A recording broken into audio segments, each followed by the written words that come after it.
Question number 30 को देखिएगा। बोल रहा है कि एक मेटेलिक स्फेयर है जिसका मास 2 किलोग्राम है और वॉल्यूम दे रखा है 2.5 इंटू 10⁻⁻⁴ मीटर क्यूब।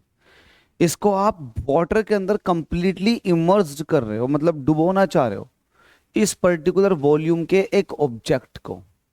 तो आपसे कह रहा है find the buoyant force exerted by the water on the sphere. अब आप एक बात बताओ, बोयेंट फोर्स निकालना आपको स्फीयर पर पानी के द्वारा। पानी की डेंसिटी भी आपको दे रखी है और ये होती भी है 1000 किलोग्राम पर मीटर क्यूब। देखिएगा आपको बोयेंट फोर्स कैसे निकालते हैं। फोर्स ऑफ बोयेंसी निकाली जाती है मास से। अगर आपने ये देख लिया कि जो पानी डिस्प्लेस हुआ है इस पर्टिकुलर स्फेयर की वजह से, उसका मास कितना है, अगर आपने वो मास देख लिया तो आप जी की मल्टीप्लाई करके आप ये पता लगा सकते हैं कि वो कितना, मतलब एक तरह से फोर्स लगवा रहा होगा, बोयेंट फोर्स कितना होगा। तो बोयेंट फोर्स निकालने के लिए या फोर्स ऑफ बोयेंसी कैलकुलेट करने के लिए आपको डिस्प्लेस्ड वाटर का सबसे पहले मास कैलकुलेट करना। तो आप कहोगे mass of displayed displaced displaced water, वो क्या होगा, मास क्या होता है, वॉल्यूम इनटू डेंसिटी। बताओ वॉल्यूम कितना हटाया गया है, 2.5 इंटू 10⁻⁻⁴। डेंसिटी कितनी है, 1000। तो इसको आप कहीं ना कहीं ये कह सकते हो 2.5 इंटू 10⁻⁻⁻ रह जाएगा, क्योंकि 1000 जो होता है वो 10⁻³ होता है, ये 10⁻⁻⁴ है, तो इसकी वजह से वैल्यू आ गई ये। इसको आप कुछ इस तरह से लिख सकते हैं, ये है मास। मास कितना आ गया, मास आ चुका है 0.25 किलोग्राम में, ये इतना मास आ चुका है। ठीक है भाई, आगे बोल रहा है कि ये तो मास है, ये मास आया है। अब जो मास ऑफ डिस्प्लेस्ड वाटर है वो देख लें। तो वो तो आपने कैलकुलेट किया है, लेकिन फोर्स ऑफ बोयेंसी निकालनी है। तो फोर्स कितना हो जाएगा, फोर्स ऑन स्फेयर, स्फेयर पर फोर्स कितना लग रहा होगा। तो जो इसका डिस्प्लेस्ड वाटर का मास आया है, इसकी जी के साथ मल्टीप्लाई, जी की वैल्यू होती है 10, 10 के साथ मल्टीप्लाई करेंगे तो वैल्यू आ जाएगी 2.5 किलोग्राम। किलोग्राम और पूरा यूनिट लिखोगे, चलो पूरा यूनिट के न्यूटन ही लिख दो बस, 2.5 न्यूटन। तो 2.5 न्यूटन, 2.5 तो दे ही नहीं रखा, 2.45 दे रखा। तो वैल्यू यही आएगी 2.45, क्योंकि यहाँ पर जी की वैल्यू मैंने 10 ली है। जी की वैल्यू 9.8 लो, जी की वैल्यू 9.8 लोगे तो वैल्यू क्या आएगी, तो आप देखोगे 0.25 तो ऐसे रहेगा, 9.8 ऐसे ही।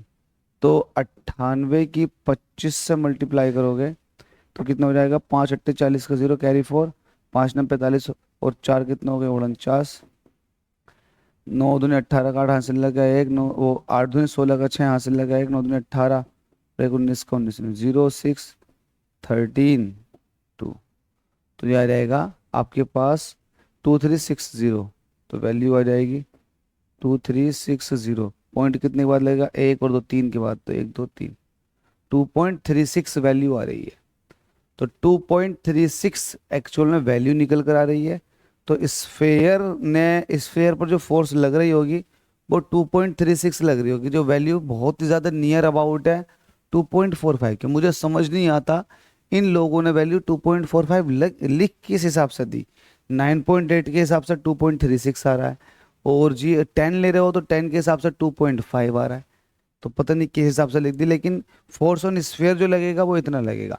कैलकुलेट कैसे किया आपने, सबसे पहले कैलकुलेट ये किया कि जो वाटर है वो कितना डिस्प्लेस्ड हुआ, उसका मास कितना। तो जाहिर सी बात है जितना वो उसका मास होगा उस मास पर ही फोर्स लगा होगा, बोयेंसी फोर्स। उस मास पर बोयेंसी फोर्स लग रहा हो, या फिर आप ये कहें कि वो मास बोयेंसी फोर्स लगा रहा होगा स्फीयर पर, जिसकी वैल्यू इतने न्यूटन आ गई। तो इस हिसाब से मेरा जो सटीक आंसर जाएगा वो ऑप्शन बी की तरफ को जाएगा। तो आप लोग देख लें अपना, देखें कैसा है।